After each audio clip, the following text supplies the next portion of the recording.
আসসালামু আলাইকুম প্রিয় এসএসসি ২৬ শিক্ষার্থীরা এবং যারা তোমরা নিচের ক্লাসে রয়েছো তাদের সবার জন্যই আসলে এই ক্লাসটি। আ আমরা আজকে ট্যাগ কোশ্চেন আলোচনা করব। তো চলো শুরু করা যাক। প্রথমেই আমরা এখানে কয়েকটা বোর্ড নিয়েছি, সেই বোর্ডগুলো সলভ করব। তার আগে আমরা একটু সংক্ষিপ্ত আকারে কিছু নিয়ম দেখে নিই। নিয়মগুলো হলো, যদি সেন্টেন্সটি দেখতে হবে, আচ্ছা ট্যাগ শব্দের অর্থ কি বলি? ট্যাগ হচ্ছে যুক্ত করা, যুক্ত ট্যাগ শব্দের অর্থ যুক্ত বা যুক্ত করা। আচ্ছা, তাহলে আমরা নিয়মগুলো একটু দেখে নিই।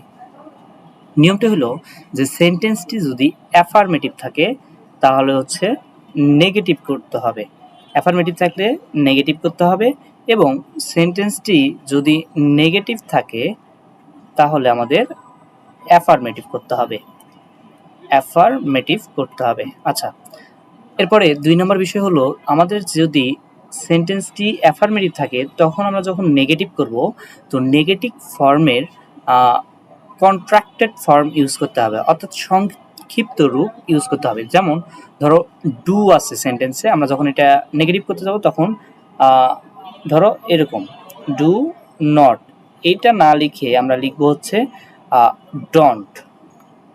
তো এই নেগেটিভ ফর্ম ইউজ করতে হবে, এবং শেষে ৩ নম্বর বিষয়টা হলো শেষে কোশ্চেন মার্ক দিতে হবে। তো এইটা হলো মূল বিষয়। আচ্ছা, এগুলো কিন্তু যদি ভুল করো তাহলে কিন্তু সেন্টেন্সটি মানে তোমার ট্যাগ কোশ্চেনটি ভুল হবে। তো চলো বোর্ডটি সলিউশন করা যাক। আচ্ছা, প্রথমে ঢাকা বোর্ড ২০২৫, এটা আমরা একটু সলভ করি। ঢাকা বোর্ড ২০২৫। আচ্ছা, দেখো প্রথমে বলেছে everybody wants to be a have wants to have a better life. কি বলেছে? Everybody wants to have a better life. তাহলে এখানে লক্ষ্য করো সেন্টেন্সটি অ্যাফার্মেটিভ আছে, কিসে আছে? অ্যাফার্মেটিভে আছে। ২ নম্বর বিষয়টি হলো, এখানে দেখো ওয়ান্টস, তার মানে এটা প্রেজেন্ট ইনডিফিনিট আছে, কিসে আছে? Present indefinite, present indefinite. তাহলে এইটা যখন আমরা করতে যাব তখন ডু অথবা ডাজ আসবে, কিন্তু যেহেতু অ্যাফার্মেটিভ আছে তাহলে নেগেটিভ ফর্ম হবে।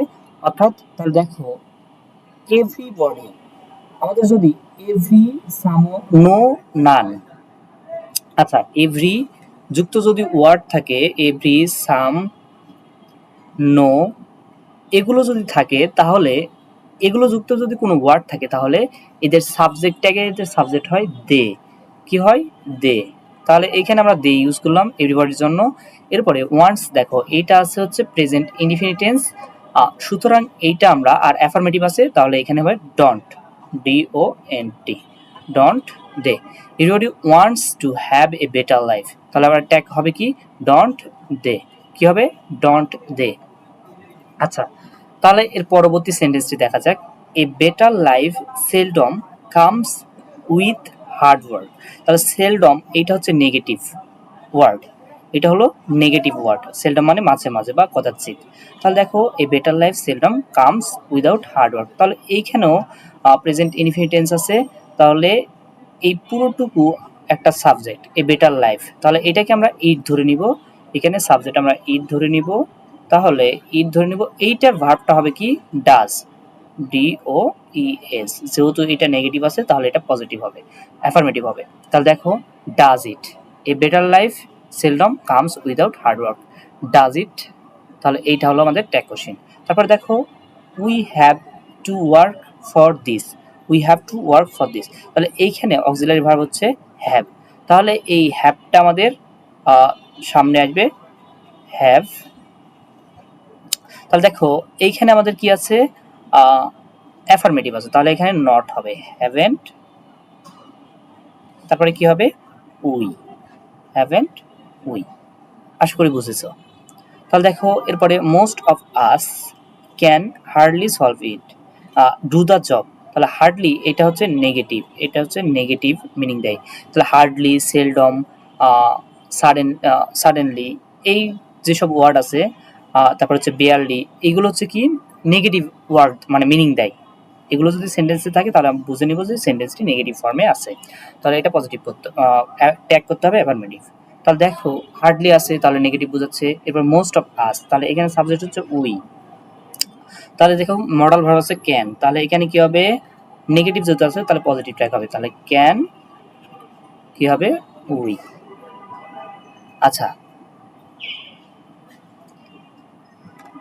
এরপরে দেখো actually life isn't a bed of rose, তাহলে এখানে তো নেগেটিভ আছে, আর লাইফ তাহলে এইটাকে আমরা ইট ধরে নিব, তাহলে এইখানে আমরা ইট দিলাম।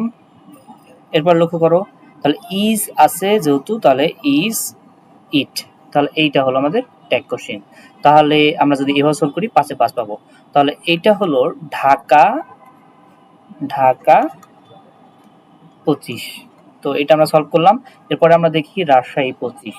তাহলে একটু লক্ষ্য করো, nobody believes a liar, nobody দ্বারা আমরা বলেছি no, no, every, every, every, some, এই ওয়ার্ডগুলো থাকলে আমাদের সাবজেক্ট হবে দে। কি হবে? Subject they. আচ্ছা, এরপর দিলাম। এরপরে দেখো নোবডি বিলিভস এ লায়ার, তাহলে এটা প্রেজেন্ট ইনডিফিনিট টেন্সে আছে, বিলিভস আছে। তাহলে দেখো এইখানে দের সাবজেক্ট কি হবে বলতো, ভার্বটা কি হবে? ডু। আর এটা যেহেতু নেগেটিভ আছে তাহলে এটা জাস্ট অ্যাফার্মেটিভ হবে। ডু দে কি হবে? Do they. আচ্ছা, বুঝতে পেরেছো আশা করি। এরপর দেখো এভরিবডি হেটস হিম, তাহলে আমরা বলেছি এভরি, সাম, নো, এগুলো যদি থাকে তাহলে সাবজেক্ট হবে দে। তাহলে আমরা দিয়ে দিলাম। যেহেতু এটা পজিটিভ আছে, পজিটিভ হবে, নেগেটিভ হবে ট্যাগটা। এরপরে দেখো আমাদের হেডস আছে, তাহলে আমাদের কি? প্রেজেন্ট ইনডিফিনিট টেন্স, তাহলে এখানে হবে কি? ডু নট, অর্থাৎ ডন্ট ডে। কি হবে? Don't they. আচ্ছা, এবার দেখো he has to drug A মাইজারেবল life, তাহলে এইখানে হ্যাজ আছে, অক্সিলারি ভার্ব, সাবজেক্ট হি, আর এটা অ্যাফার্মেটিভ আছে, তাহলে হচ্ছে নেগেটিভ ট্যাগ হবে। তাহলে কি হবে? Has not he. আচ্ছা, এরপর দেখো he can hardly succeed in life, he can hardly, তাহলে এইটা হচ্ছে নেগেটিভ ওয়ার্ড, তাহলে নেগেটিভ ওয়ার্ড থাকার কারণে ট্যাগটি হবে অ্যাফার্মেটিভ। তাহলে দেখো ক্যান আছে, অক্সিলারি ভার্ব, আর এখানে সাবজেক্ট হি, তাহলে এইটা যখন আমরা করতে যাবো তখন কি হবে বলতো, তখন আমাদের হবে তাহলে এখানে ক্যান, অর্থাৎ অ্যাফার্মেটিভ হবে ক্যান, এরপরে হি। আচ্ছা, এরপরে দেখো let's us always speak the truth, এটা হচ্ছে ইম্পারেটিভ সেন্টেন্স। তো লেট আস আছে, লেট আস যদি থাকে তাহলে কি হয়? এইখানে জাস্ট শ্যাল উই দিলেই হবে, শ্যাল উই। আচ্ছা, আর যদি লেট আস না থেকে লেট যদি থাকে তাহলে উইল ইউ, এটা করলেই হয়ে যাবে ইম্পারেটিভ সেন্টেন্সের ক্ষেত্রে। অর্থাৎ ভার্ব এবং লেট দিয়ে শুরু হলে যদি আস না থাকে তাহলে কি হবে? উইল ইউ, আর যদি লেট আস থাকে তাহলে শ্যাল উই।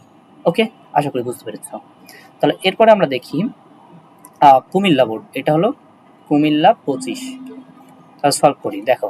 আচ্ছা, আমরা একটু কলমটা চেঞ্জ করে নিই, ব্লু কালার নিই, ব্লু না, আমরা ইয়েলো কালার নিই, ঠিক আছে।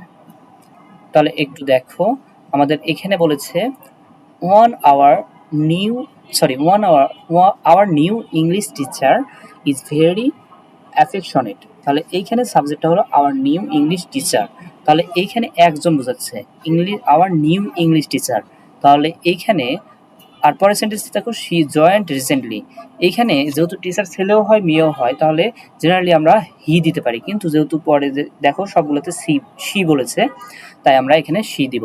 তাহলে আমরা সাবজেক্ট হিসেবে শি নিই, যেহেতু এটা একজন বোঝাচ্ছে শি নিলাম। আর এইখানে ভার্ব আছে ইজ, আর এটা অ্যাফার্মেটিভ সেন্টেন্স, তাহলে নেগেটিভ হবে, তাহলে ইজ নট বা ইজেন্ট শি। তাহলে এইটা হলো আমাদের tag question, our new English teacher is very affectionate, isn't she. এরপরে দেখো আমরা যদি দেখি she has joint recently, she has joint recently, এইটাও অ্যাফার্মেটিভ আছে, তাহলে আমাদের এটা নেগেটিভ করতে হবে। তাহলে দেখো আমরা অক্সিলারি ভার্ব নিলাম এখানে হ্যাজ, এরপরে এটা নেগেটিভ করব হ্যাজন্ট, এরপরে কি দিব? শি। বুঝছো? আচ্ছা, এরপর দেখো she never scolds her students, তাহলে এখানে দেখো নেগেটিভ আছে, আর এইটার সাথে এস বা ইএস যুক্ত হয়েছে বা এস যুক্ত হয়েছে, তার মানে এটা প্রেজেন্ট ইনডিফিনিট টেন্সে আছে। তাহলে আমরা সাবজেক্ট হিসেবে শি দিলাম, আর শি এর ভার্বটা হয় ডাজ, অর্থাৎ থার্ড পারসন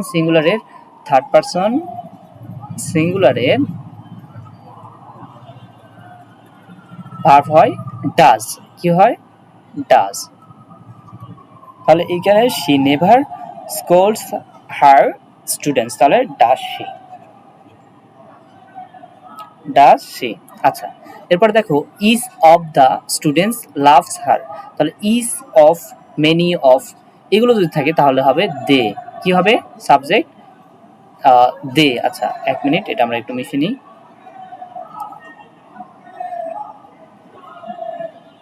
তাহলে দেখো আমরা আবার পেন নিয়ে শুরু করি। তাহলে দেখো ইজ অফ হার স্টুডেন্টস, তাহলে এখানে সাবজেক্ট হিসেবে আমরা দিলাম দে। আচ্ছা, আরেকবার একটু মিশে নিই, লেখাটা একটু একসাথে হয়ে গেছে। তাহলে আমরা দেখি। তাহলে আমরা শুরু করি। তাহলে দেখো ইচ অফ হার স্টুডেন্টস, তাহলে এখানে সাবজেক্ট কি হচ্ছে? দে। সাবজেক্ট কি? দে। তাহলে স্টুডেন্টস লাভস, এইখানে দেখো প্রেজেন্ট ইনডিফিনিট টেন্স, তাহলে এখানে কি হবে? ডন্ট হবে। ডন্ট দে, কারণ এটা প্লুরাল ফর্ম বোঝাচ্ছে, দেটা সাবজেক্টটা হচ্ছে প্লুরাল। আচ্ছা, তারপরে দেখো none of her students likes dislikes her, মানে কেউ তাকে, তার স্টুডেন্টদের কেউই তাকে কি করে না, ঘৃণা, অপছন্দ করে না।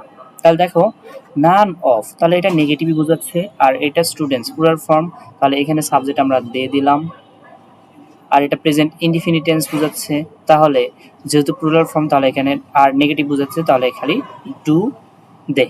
তাহলে দেখো বোর্ড কোশ্চেনগুলোতে মোটামুটি সহজে এসেছে, তো আশা করি তোমরা সহজে এগুলো অ্যান্সার করবা। আর তোমরা যারা এই চ্যানেলটিতে নতুন, সাবস্ক্রাইব করো, আমরা পরবর্তীতে প্রত্যেকটা টপিকের বোর্ড সলিউশন দিব। আর তোমরা তোমাদের ফ্রেন্ডদের ক্লাসটি শেয়ার করবা, তাহলে এটা আমাদের ইন্সপায়ার করবে এবং আমরা পরবর্তীতে তোমাদের ক্রমান্বয়ে সবগুলো ক্লাস দিব। ধন্যবাদ, ভালো করে পরীক্ষা দিও।